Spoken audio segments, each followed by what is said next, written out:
Ghana's Natural Forest Reserve has been one of its biggest natural resources. The country currently has 1.6 million hectares of forested land, which provides a huge source of livelihood for the more than 50% of the country's population who are into farming. But now, a real challenge with unsustainable farming and unpredictable weather conditions pose a threat to this resource. The result of this is vulnerable communities paying the price.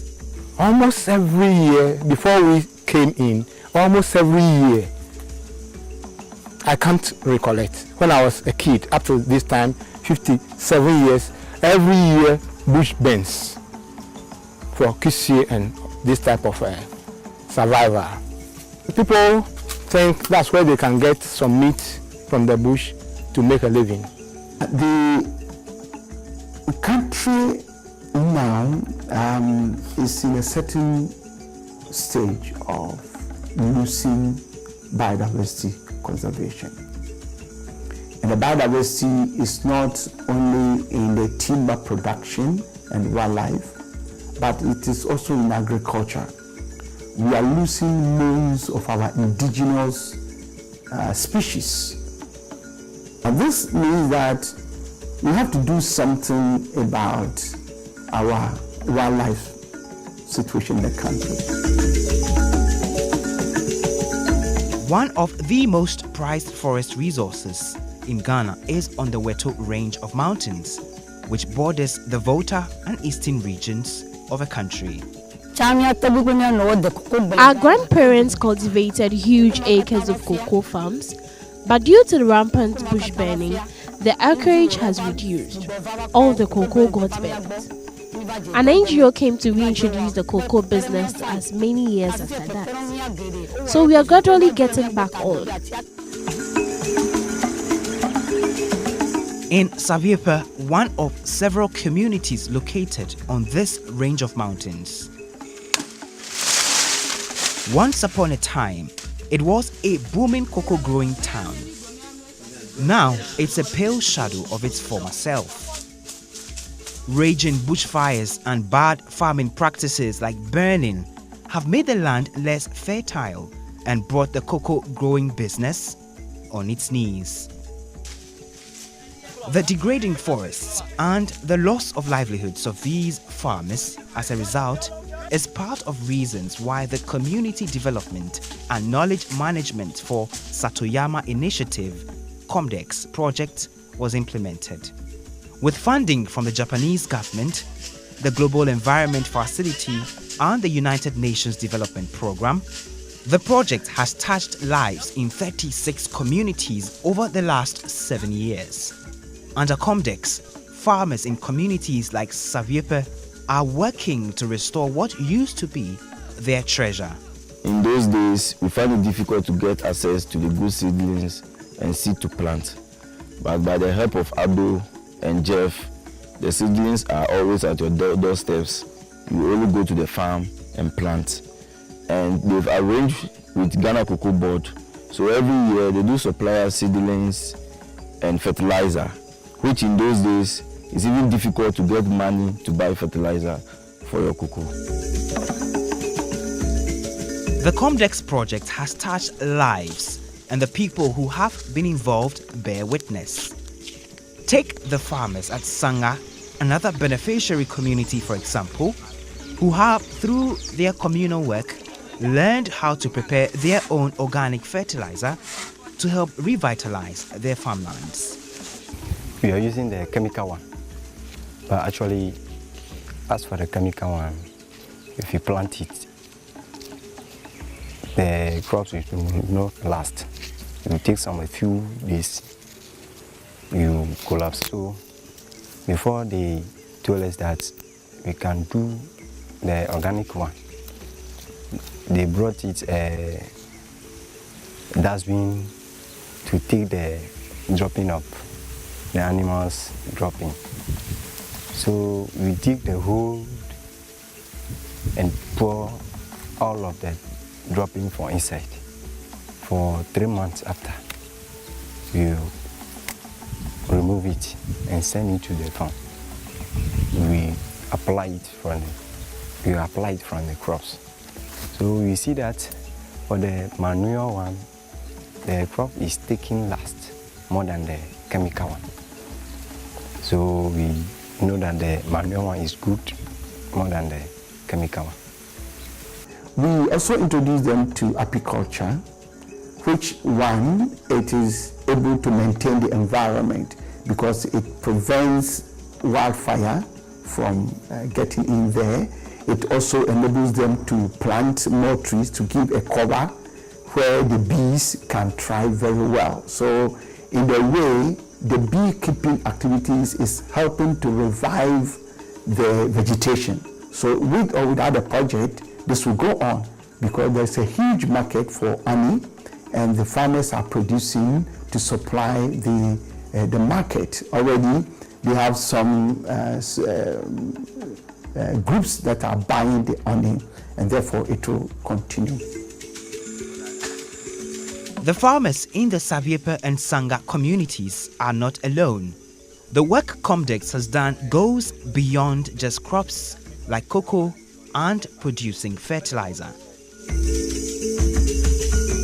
A big reason why the Wetu range has been destroyed is the burning of the bushes through hunting for meat in the wild.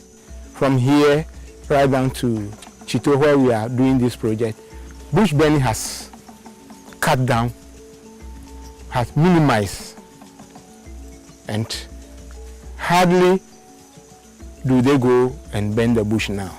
Because people get their share from here. You come and take two, you go and rear, you also make your money on your own. So this is a breeding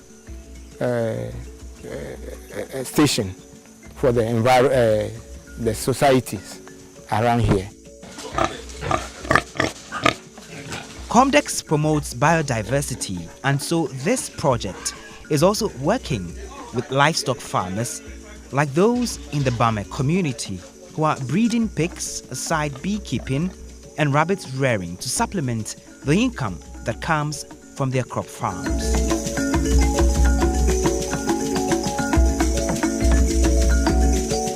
The Amejope Mountains, standing at about 2,224 feet above sea level, is the highest point in Ghana habited by humans. Its beautiful landscape and a lush green forest, also part of a Wetu range, is at the mercy of unsustainable farming. Amejope has been a tourist destination since time immemorial. Since I was very young, I can remember the white men coming now and again. Every time they come to Mountain Guinea and then they go back.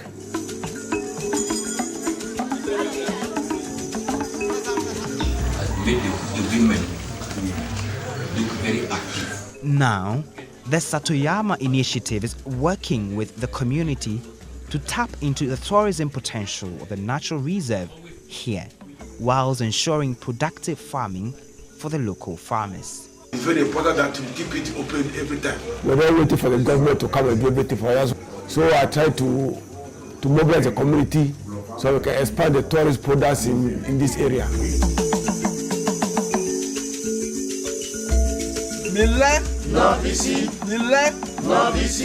The project envisages that once people improve on farming methods with improved forest reserves, their income levels increase.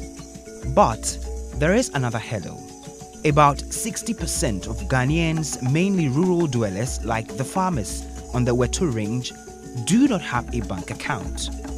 Access to credit draws many of them back, and that goes to affect their productivity. Taking here, we have 2 to 3 banks. We have commercial bank, we have rural bank. We have a mini rural bank next to Peking here, so it's about they are all about 2 miles away from us here. So this village banking system, we will say that is quicker for us. This one needs no application form, neither anything. You come to our meeting place and then your request is granted immediately once you have a guarantor. So, under Comdex, farmer groups are now forming their own savings and small loans schemes. That is the story of a farmers at Peki.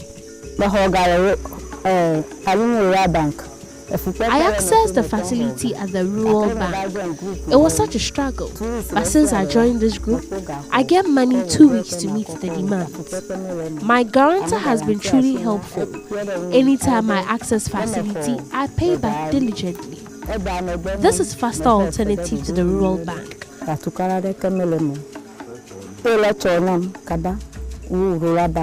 I use the proceeds to purchase weedicides and other chemicals and use the rest to start up my daily business.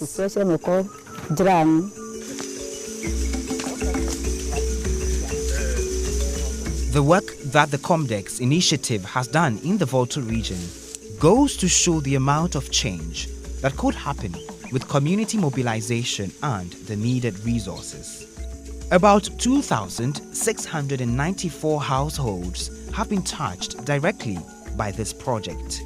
43% are women household heads, who are mostly the economic backbones of families in Ghana. 1.5 million seedlings of assorted species have so far been planted with a survival rate of 85%. 21,500 hectares of land have been placed under natural regeneration. About 90% of the landscape has been kept out of wildfires through communal work and vigilance. The district assembly has found that most of the interventions that were made were very viable, and therefore they are looking for ways of upscaling some of them. We are looking forward that within the next 4 or 5 years, the farmers will be able to continue with the initiative that the project has put in place. As the project draws to a close, what will be crucial for the sustainability of the achievement would be how local government would continue to commit the required resources going forward.